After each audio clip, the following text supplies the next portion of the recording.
ये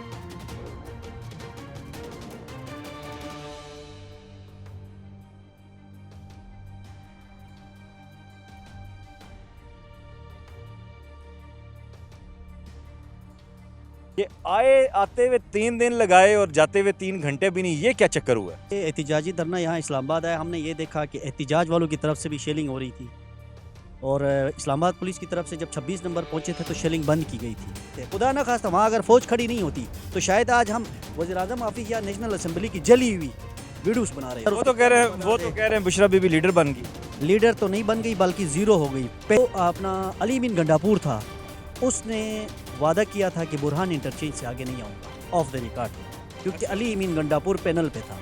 ठीक है, अब इमरान खान ने भी कहा था कि संगजानी में आप लोग एहतिजाज कर लो, उससे आगे नहीं जाना। ये बात तो खुद नकवी साहब ने की है। 26 नंबर क्रॉस कर रहा था तो मेरे मुख्तलिफ ज़राइयों से बात हुई तो उन्होंने कहा यार अली मीन गंडापुर ने धोखा दे दिया हुकूमत को। तो वो बता रहा था कि अली मीन गंडापुर को मेरे सामने थप्पड़ मारे। किसने मारे? कारकुनों ने।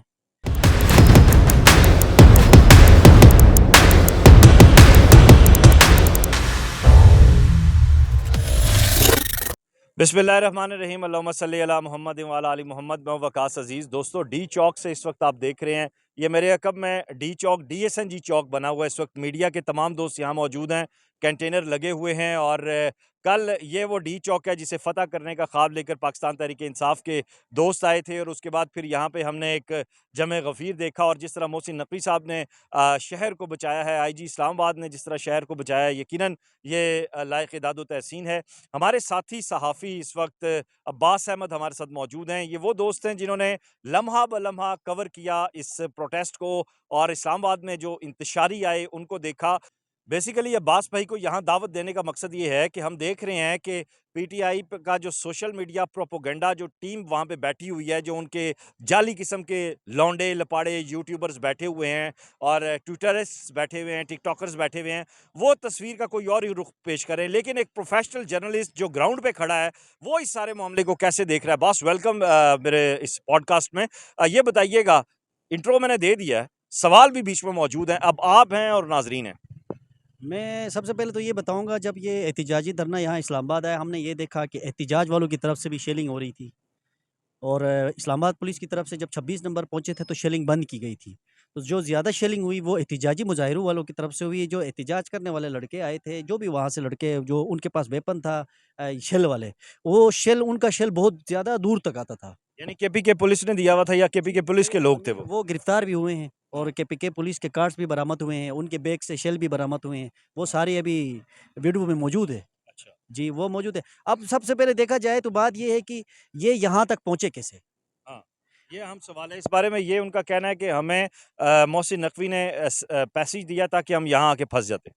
असल में हुआ ये है कि जो मुख्तलिफ ज़राए जो इंटरनल हम इस्लामाबाद में रहते हैं, हमें पता चलता है सारा कुछ इनके बारे में मालूमात, कभी किससे, क्योंकि इस डी चौक में मुस्तकिल पिछले 4-5 दिन से वज़ीर दाखिला भी आ रहा है, IG भी आ रहा है, सेक्रेटरीज़ भी आ रहे हैं, चीफ़ कमिश्नर इस्लामाबाद भी आ रहा है, इदारे वालों भी आ रहे हैं, मुख्तलिफ हर किस्म के ज़राए होते हैं।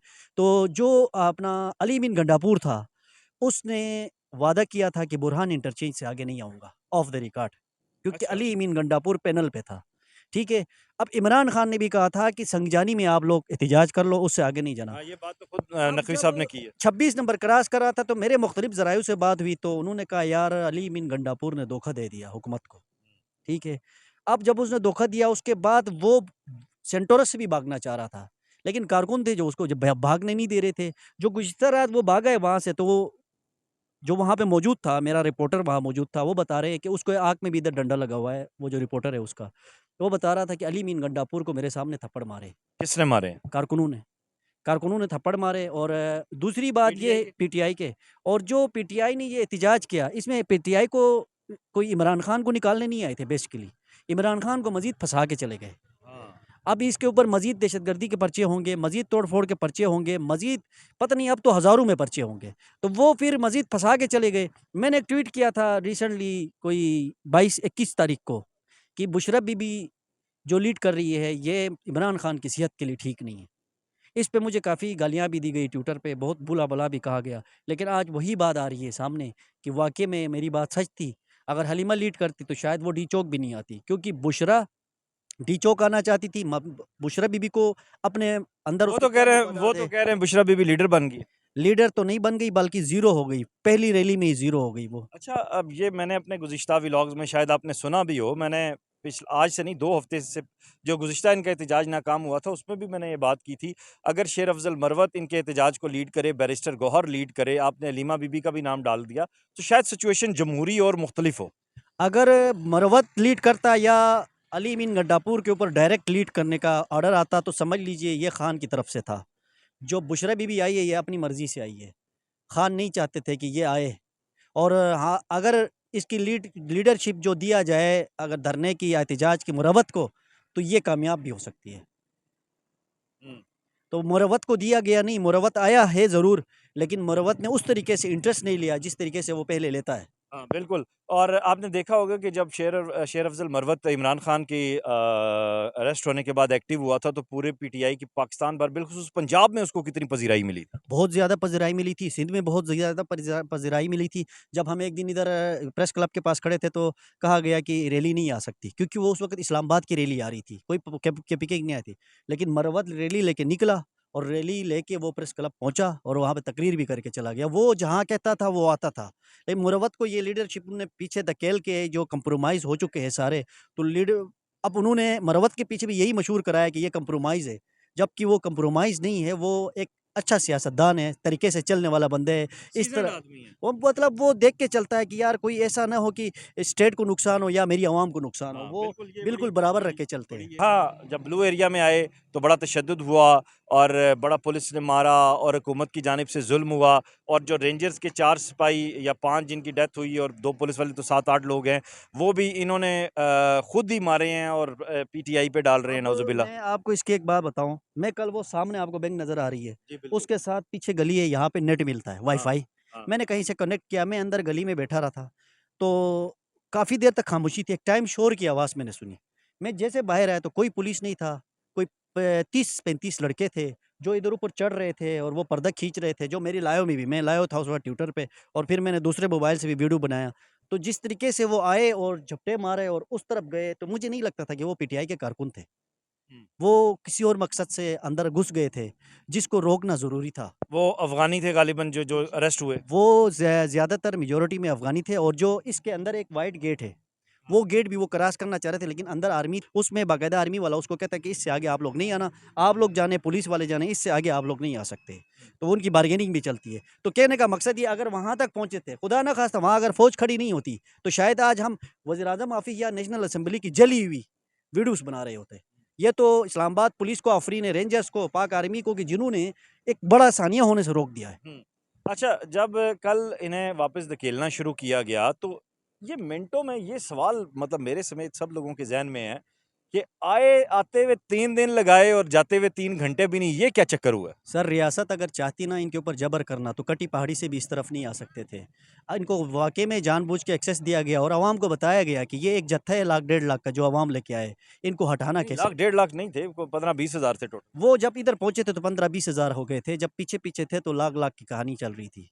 फिर जब इधर से वापस जा रहे थे तो वो मतलब दर्जनों में आ गए थे। सही, सही। अच्छा, इसमें एक और चीज़ भी कही जा रही है कि इस्लामाबाद पुलिस जो है एट लेंथ आवर उनकी जानिब से शदीद किस्म का लाठी चार्ज देखने में आया, जिसकी वजह से ये भागने में कामयाब हुए और फिर ये भी बात की गई थी कि जो लोग पीटीआई के ज़ख्मी हुए, उन्हें इस्लामाबाद के अस्पतालों में तिब्बी इमदाद नहीं दी गई। ये आपने कैसे देखा? तिब्बी इमदाद भी दी गई और रेंजर्स वाले बाकायदा अपने कंधों पे ज़ख्मी कारकुनों को लेके गए हैं तिब्बी इमदाद के लिए। बाकायदा पीटीआई ने एक वो भी चलाया है ट्विटर पे कि खुद भी मारते हैं, खुद उठा के ले जाते हैं। खुद मारते हैं इसलिए कि वो ज़ख्मी हो जाते हैं, ज़ख्मी होते तो उनको उठा के रेंजर्स ने अस्पताल भी पहुँचाया। इस टाइम आप पिम्स अस्पताल जाओ, वहाँ पे 56 एफसी ज़ख्मी पड़े हुए हैं। पॉलीक्लिनिक अस्पताल जाओ, 28 एफसी ज़ख्मी पड़े हुए हैं। 7 रेंजर्स शहीद हो चुके हैं। रात को 2 शहीद एफसी एहलकारों की डेड बॉडीज़ लाई गई है। तो टोटल 12 से ऊपर हमारे जो लॉ एनफोर्समेंट के जवान हैं वो शहीद हो चुके हैं इस दर में। अब ये वो गिनती है जो आपको पीटीआई के किसी सोशल मीडिया और प्रोपेगेंडे में नज़र नहीं आएगा। आखिरी जो मेरा सवाल है आपसे ये है, अब ये चीज़ें आपने काउंट कराई हैं तो पीटीआई का एक लौंडा, एक छोकरा इनका, वो कल पॉलीक्लिनिक में घुस के कह रहा था जनाब कि यहाँ पे डेड बॉडीज़ आ गई हैं और वो आप और मैं उसका नाम नहीं लेता क्यों मैं नाम इसलिए नहीं लूँगा मेरी ज़ुबान गंदी होगी। तो ये क्या एक ख़ास बंदा इन्होंने छोड़ा हुआ था जो हर अस्पताल में जाके वीडियोज़ बना के प्रोपेगेंडा कर रहा था, अवाम को मुंतशिर कर रहा था? ये असल में ये अस्पतालों की वीडियो कोई एक इनकी गैंग बना रही थी, तो ये जो तोड़-फोड़ है उनकी कोई और बना रहे थे और वो पुलिस के ऊपर डाल रहे थे। एहतिजाजी टोले के अंदर जो इंतशारी टोला था, उसने जितना हो सका है दब के काम किया है। जो उनका मेन मकसद था वज़ीर-ए-आज़म ऑफ़िस में हमले का, वो नाकाम हो गया। बाकी ये जो चला रहे हैं ना कि 35 डेथ हो गई है, 35 डेड बॉडीज़ हो गई है, दिखाएँ ना 35 डेड बॉडीज़ कहाँ है? सही। अभी तक बावला मचा लेते। जो हमारे शहीद हुए 12-13 सिपाही, उनके तो एक साथ जनाज़े भी हो गए, वीडियो आ गई। इनके दिखाए ना। सही। बहुत शुक्रिया आपका और बात यही है जो जाते-जाते बास ने कही है कि इनका बुनियादी मंसूबा जो है वो वज़ीर-ए-आज़म हाउस पे हमले का था। मेरा ये कहना है कि चाहे शहीद इधर से हुए हैं या उधर से इंसानी जान गई है, ज़िया किसका हुआ है? उनके घर वालों का हुआ है। ज़िया किसका हुआ है? रियासत क्या हुआ है? नुकसान किसको पहुँचा है? पाकिस्तान को पहुँचा है। पाकिस्तान के सॉफ्ट इमेज को पहुँचा है। इस ऐसे वक़्त में जब बेलारूस के सदर यहाँ मौजूद हैं, इंतहाई अहम तिजारती और माशी अरबों रुपए के, अरबों डॉलर्स के मुआहदे हो रहे हैं। अब मैं ये गुज़ारिश करूँगा वज़ीर दाखिला मोहसिन नकवी साहब से, वज़ीर-ए-आज़म शहबाज शरीफ साहब से, और उसके साथ-साथ आर्मी चीफ साहब से कि ये जो इंतशारी टोला डिजिटल मीडिया पे बैठा हुआ है, इसे आनी हाथों से जो है निपटा जाए ताकि पाकिस्तान का इमेज जो इंटरनेशनली जा रहा है वो पॉजिटिव जाए। बड़ी मुश्किल से हम अपनी इकॉनमी को और अपने सब्ज़ लाली परचम को सरबुलंद करने के लिए अपनी एफ़र्ट्स कर रहे हैं। इस वीडियो लिंक को ज़्यादा से ज़्यादा शेयर कीजिएगा। अपना ख़्याल रखिएगा। खुदा